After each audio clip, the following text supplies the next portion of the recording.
नमस्कार, ये आकाशवाणी शिमला है। अब आप अनुराग पराशर से प्रादेशिक समाचार सुनिए। आज के मुख्य समाचार। प्रधानमंत्री नरेंद्र मोदी ने लोगों से जन औषधि केंद्रों की दवाओं का उपयोग करने का किया आग्रह। मुख्यमंत्री जयराम ठाकुर ने कहा, नगर निगम बनने से सोलन, पालमपुर व मंडी शहर का होगा योजनाबद्ध विकास। केंद्रीय वित्त राज्य मंत्री अनुराग ठाकुर के अनुसार केंद्र व प्रदेश सरकार के बजट से हर वर्ग का होगा कल्याण और प्रदेश में बदला मौसम, चोटियों पर हिमपात व अन्य स्थानों पर वर्षा से तापमान में गिरावट। कोविड-19 महामारी के खिलाफ देश एकजुट होकर लड़ रहा है। आप भी हमारे साथ सुरक्षा और बचाव के 3 आसान एहतियाती उपायों का संकल्प लें। कोविड-19 से बचाव और सुरक्षित रहने के 3 उपाय। मास्क लगाएं, 2 गज दूरी है जरूरी, सुरक्षित दूरी रखें, हाथ और मुंह साफ रखें। अब समाचार विस्तार से। प्रधानमंत्री नरेंद्र मोदी ने लोगों से जन औषधि केंद्रों की दवाओं का उपयोग करने का आग्रह किया है। उन्होंने कहा कि इन केंद्रों के माध्यम से लोगों ने 9,000 करोड़ रुपए की बचत की है। जन औषधि दिवस समारोह को वीडियो कॉन्फ्रेंसिंग के जरिए संबोधित करते हुए प्रधानमंत्री ने कहा कि भारतीय जन औषधि योजना से गरीबों को दवाओं की ज्यादा कीमतों से बड़ी राहत मिली है। उन्होंने इस बात पर प्रसन्नता जताई कि जन औषधि योजना से लोगों को न सिर्फ इलाज कराने में मदद मिली है, बल्कि युवाओं को रोजगार के अवसर भी प्राप्त हुए हैं। उन्होंने बताया कि देश भर में 1,000 से अधिक जन औषधि केंद्र महिलाओं द्वारा संचालित किए जा रहे हैं। इस दौरान प्रधानमंत्री ने जन औषधि योजना के लाभार्थियों से भी बातचीत की।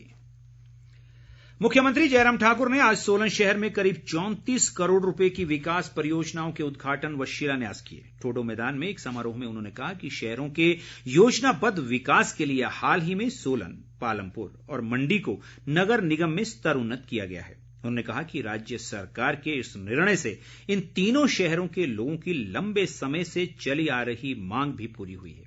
मुख्यमंत्री ने बताया कि पिछले कल विधानसभा में प्रस्तुत बजट में राज्य सरकार ने समाज के सभी वर्गों के कल्याण के लिए प्रावधान किए हैं। उन्होंने कहा कि सोलन विधानसभा क्षेत्र के लोगों की सभी मांगों पर सहानुभूतिपूर्वक विचार किया जाएगा। स्वास्थ्य मंत्री राजीव सहजल, प्रदेश भाजपा अध्यक्ष सुरेश कश्यप और विधायक राजीव बिंदल भी इस दौरान मौजूद रहे। इस बीच प्रधानमंत्री के संबोधन के दौरान शिमला के रिज मैदान पर हुए कार्यक्रम में मुख्यमंत्री जयराम ठाकुर और केंद्रीय वित्त राज्य मंत्री अनुराग ठाकुर विशेष रूप से मौजूद रहे। प्रधानमंत्री ने जन औषधि योजना की लाभार्थी ठियोग क्षेत्र की सरो गांव की कृष्णा वर्मा से भी बातचीत की। प्रधानमंत्री ने कहा कि हिमाचल वासियों का राष्ट्र की सेवा में हमेशा सराहनीय योगदान रहा है। कार्यक्रम के बाद मुख्यमंत्री ने बताया कि ये योजना काफी लोकप्रिय हुई है और राज्य में इसके विस्तार के लिए प्रोत्साहन प्रदान किया जाएगा। केंद्रीय वित्त राज्य मंत्री अनुराग ठाकुर ने कहा कि योजना के तहत मिलने वाली दवाएं बाजार मूल्य की तुलना में 50 से 90% तक सस्ती होती हैं। शहरी विकास मंत्री सुरेश भारद्वाज और स्वास्थ्य मंत्री राजीव सहजल भी इस दौरान मौजूद रहे। प्रदेश में 15वें वित्त आयोग के तहत पंचायतों के लिए 327 करोड़ रुपए की पहली किश्त जारी कर दी गई है। इस राशि से नवनिर्वाचित प्रतिनिधि अपने क्षेत्र के विकास कार्य करवा सकेंगे। ग्रामीण विकास मंत्री वीरेंद्र कंवर ने शिमला जिले के सुन्नी में एक कार्यक्रम में बताया कि हिमाचल मूल की पहाड़ी गाय के संरक्षण व संवर्धन के लिए केंद्र को भेजी गई परियोजना की स्वीकृति भी मिल गई है, जिस पर 10 करोड़ रुपए खर्च होंगे।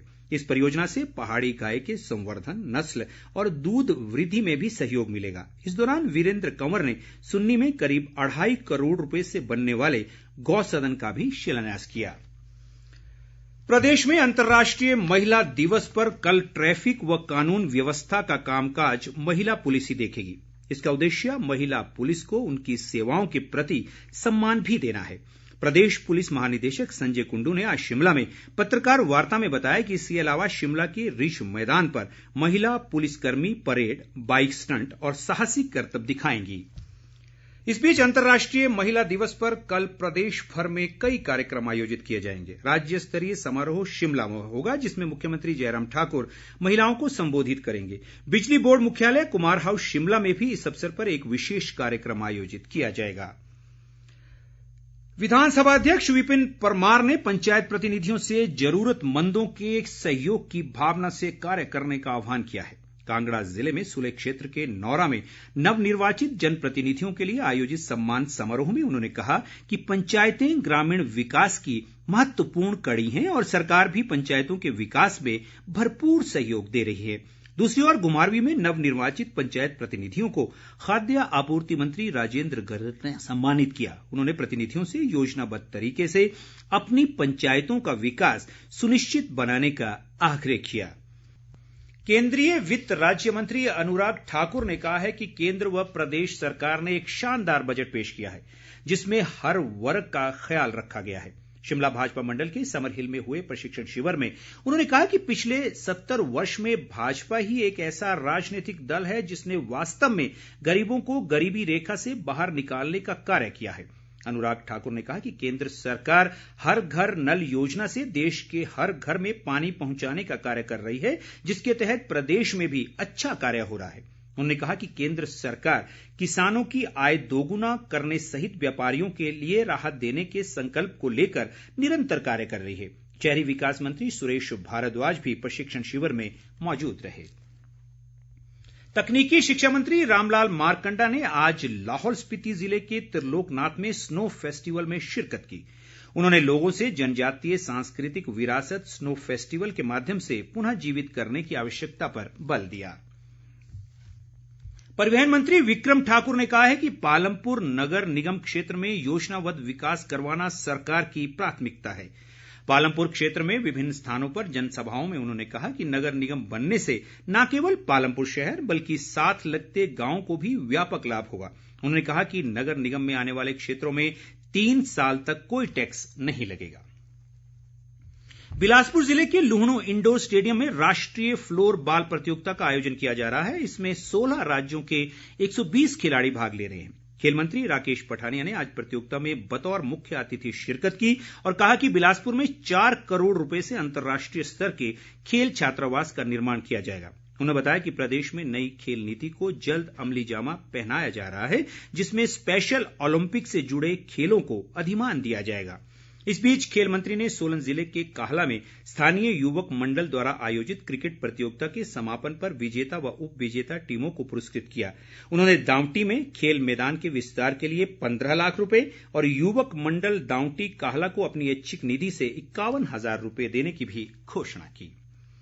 सामाजिक न्याय व अधिकारिता मंत्री सरवीण चौधरी ने शाहपुर विधानसभा क्षेत्र की रुलेहड़ पंचायत में आज जन समस्याएं सुनी। इस अवसर पर उन्होंने कहा कि आगामी वित्त वर्ष में 40,000 अतिरिक्त लाभार्थियों को सामाजिक सुरक्षा पेंशन प्रदान की जाएगी। इस पर 60 करोड़ रुपए खर्च किए जाएंगे। कांग्रेस विधायक व पार्टी के पूर्व अध्यक्ष सुखविंदर सिंह सुक्खू ने भाजपा सरकार को हर मोर्चे पर विफल करार दिया है।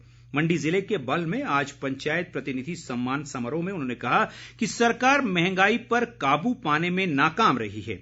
उन्होंने पंचायत प्रतिनिधियों व युवा कार्यकर्ताओं से आगामी विधानसभा चुनावों की तैयारी में जुटने का भी आग्रह किया। उन्होंने कहा कि जनता भाजपा को नकार चुकी है और वर्ष 2022 में कांग्रेस की सरकार बनना तय है। पूर्व कांग्रेस विधायक रोहित ठाकुर ने राज्य सरकार के बजट को निराशाजनक करार दिया है। उन्होंने कहा कि प्रदेश की सकल घरेलू आय में प्रमुख भूमिका निभाने वाले कृषि व बागवानी क्षेत्र की बजट में अनदेखी हुई है। मौसम। प्रदेश में मौसम ने करवट ली है और ऊंची चोटियों पर ताजा हिमपात व अन्य भागों में वर्षा से तापमान में भारी गिरावट आई है। लाहौल स्पीति जिले में हल्के हिमपात का क्रम आज दिन भर रुक रुक कर जारी रहा। रोहतांग दर्रे पर 6 इंच, होक्सर में 3 जबकि सिस्सू में 2 इंच ताजा बर्फबारी हुई है। मनाली की ऊंची चोटियों पर भी हल्के हिमपात का समाचार है। मौसम विभाग ने अगले 24 घंटों के दौरान मध्यम पर्वतीय और अधिक ऊंचाई वाले क्षेत्रों में हिमपात व वर्षा की संभावना जताई है। और अंत में मुख्य समाचार एक बार फिर। प्रधानमंत्री नरेंद्र मोदी ने लोगों से जन औषधि केंद्रों की दवाओं का उपयोग करने का किया आग्रह। मुख्यमंत्री जयराम ठाकुर ने कहा, नगर निगम बनने से सोलन, पालमपुर व मंडी शहर का होगा योजनाबद्ध विकास।